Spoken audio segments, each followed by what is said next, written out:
Good morning student हम pol science का lesson number 4 सामाजिक न्याय पढ़ रहे हैं। तो मैं आशा करता हूँ आप ध्यानपूर्वक सुनेंगे। तो सबसे पहले न्याय का अर्थ एवं न्याय के आधारभूत जो तत्व हैं उसके बारे में हम पढ़ेंगे। तो सबसे पहले हमें न्याय क्या है, देखिए राजनीति विज्ञान में न्याय का विशेष महत्व है। न्याय का अस्तित्व उतना ही प्राचीन है जितना कि मानव समाज का। प्रत्येक युग में समाज में न्याय की मांग रही है। न्याय का अर्थ और परिभाषाएं देखिए। न्याय को अंग्रेजी में जस्टिस कहते हैं। जस्टिस शब्द लैटिन भाषा के शब्द जस से बना है, जिसका अर्थ है बंधन या बांधना। प्लेटो ने न्याय के बारे में कहा है कि न्याय वह गुण है जो अन्य गुणों के मध्य सामंजस्य स्थापित करता है। लास्की ने कहा है कि न्याय का अर्थ व्यक्ति को उसका देय प्रदान करता है जो कि उसकी क्षमता तथा योग्यता और राज्य के स्थायित्व विकास अथवा महानता के स्थापन के लिए उसके योगदान के अनुरूप है। J.S. मिल ने कहा है, न्याय उस नैतिक नियमों का नाम है जो मानव कल्याण की धारणाओं से संबंधित है और इसलिए जीवन के पथ प्रदर्शन के लिए किसी भी अन्य नियम से महत्वपूर्ण करते हुए। अब हम पढ़ेंगे न्याय के आधारभूत तत्व, फंडामेंटल जो पोस्टुलेट्स ऑफ जस्टिस के बारे में हम पढ़ेंगे। देखिए सबसे पहला हमारा न्याय के आधारभूत जो तत्व में है वो सत्य। देखिए सत्य जो है, जिसको इंग्लिश में ट्रुथ कहते हैं, सत्य न्याय का एक महत्वपूर्ण तत्व है। सत्य का अर्थ है घटना का ज्यों प्रस्तुत करना। सेकंड है मूल्यों के आधारभूत क्रम की सामान्यता।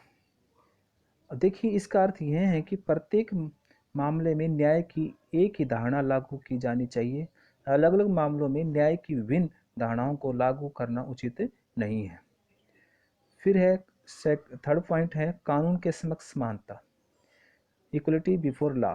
कानून के समक्ष सभी नागरिक समान होने चाहिए। नागरिकों के साथ जाति, धर्म, रंग, लिंग आदि के आधार पर भेदभाव नहीं होना चाहिए। सभी नागरिकों को उन्नति तथा विकास के समान अवसर प्रदान होने चाहिए। फोर्थ है स्वतंत्रता, फ्रीडम। देखिए न्याय और स्वतंत्रता में घनिष्ठ संबंध है। अर्थात उदारवादियों का विचार है कि स्वच्छंद वातावरण में ही मनुष्य न्याय प्राप्त कर सकता है। यदि वातावरण अच्छा नहीं होगा, दाएं बाएं करप्शन होगा, तो लड़ाई झगड़े होंगे, तो वहाँ कहते हैं एक व्यक्ति को न्याय वगैरह पूरी तरह से नहीं मिल सकता। नेक्स्ट हमारा जो न्याय के आधारभूत तत्व है पांचवा, प्रकृति की अनिवार्यताओं के प्रति सम्मान। प्रकृति की अनिवार्यताओं के प्रति सम्मान। जो कार्य व्यक्ति की सामर्थ्य से बाहर है और जो कार्य प्रकृति की ओर से व्यक्ति के लिए असंभव है, उन्हें करने के लिए व्यक्ति को मजबूर करना न्याय की भावना के विरुद्ध है। उदाहरण के लिए किसी बीमार या बूढ़े व्यक्ति से भारी शारीरिक काम लेना अन्याय है। स्थानीय, राष्ट्रीय तथा अंतर्राष्ट्रीय सभी क्षेत्रों में न्याय प्राप्त करने के लिए उपयुक्त 5 आधारभूत तत्वों का पालन करना आवश्यक है। ये जो 5 तत्व हैं, इनका जो है पालन करना बहुत ही आवश्यक है। अब देखिए अरस्तु के वितरणात्मक न्याय के सिद्धांत की आलोचनात्मक वर्णन।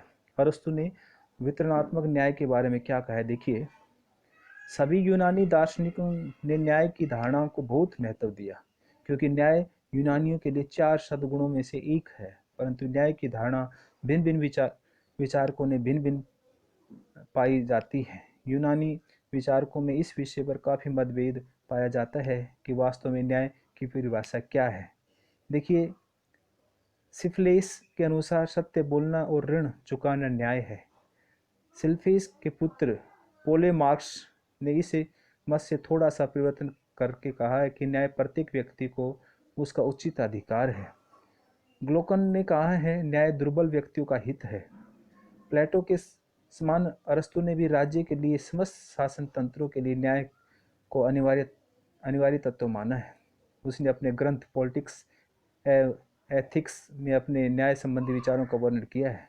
अरस्तु की न्याय संबंधी धारणा प्लेटो से भिन्न है। अरस्तु के अनुसार न्याय संपूर्ण नैतिक सद्गुणों की अभिव्यक्ति है अथवा नेक कार्यों को व्यवहार रूप से प्रकट करना इस न्याय इस प्रकार न्याय का अर्थ है कि समाज में प्रत्येक सदस्य को समान समाज के अन्य सदस्यों के साथ नैतिक कर्तव्य करने चाहिए। अरस्तु ने न्याय के दो रूप बताए हैं, सामान्य न्याय और विशिष्ट न्याय। देखिए, सामान्य न्याय, जनरल जस्टिस।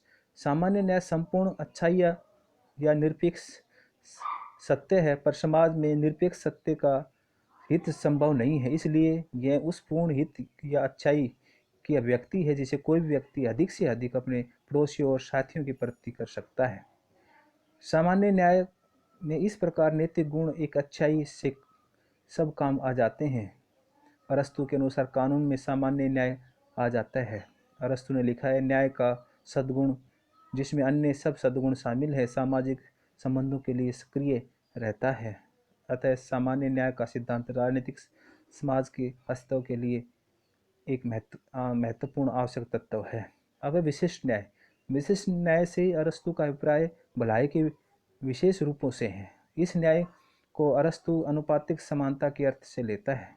जिस व्यक्ति को राज्य से जो मिलना चाहिए उसकी प्राप्ति को अरस्तु विशिष्ट न्याय के अंतर्गत रखता है। इस न्याय को प्रत्येक राज्य अपनी राजनीतिक व्यवस्था के आधार पर निर्धारित करता है। विशिष्ट न्याय समान व्यक्तियों की समान समुदाय का वह गुण है जो एक और तो अपने सदस्यों को उनकी योग्यता के अनुसार राज्य के पद एवं पुरस्कार देता है और दूसरी ओर इस बात के लिए प्रयत्नशील रहता है कि उसका एक सदस्य दूसरे सदस्य के अधिकार क्षेत्र में अनाधिकार प्रवेश न करे। विशिष्ट न्याय प्रत्येक व्यक्ति के अधिकार क्षेत्र की गारंटी करता है और उसे समुदाय में उसकी योग्यता के अनुसार स्थान देता है। विशिष्ट न्याय को अरस्तु ने दो भागों में विभाजित किया है, एक तो वितरणात्मक न्याय और एक सुधारात्मक न्याय। तो स्टूडेंट, कल इसके बारे में हम कल पढ़ेंगे। मैं आशा करता हूँ आज मैंने जो आपको करवाया है आप ध्यानपूर्वक सुनेंगे। Thank you.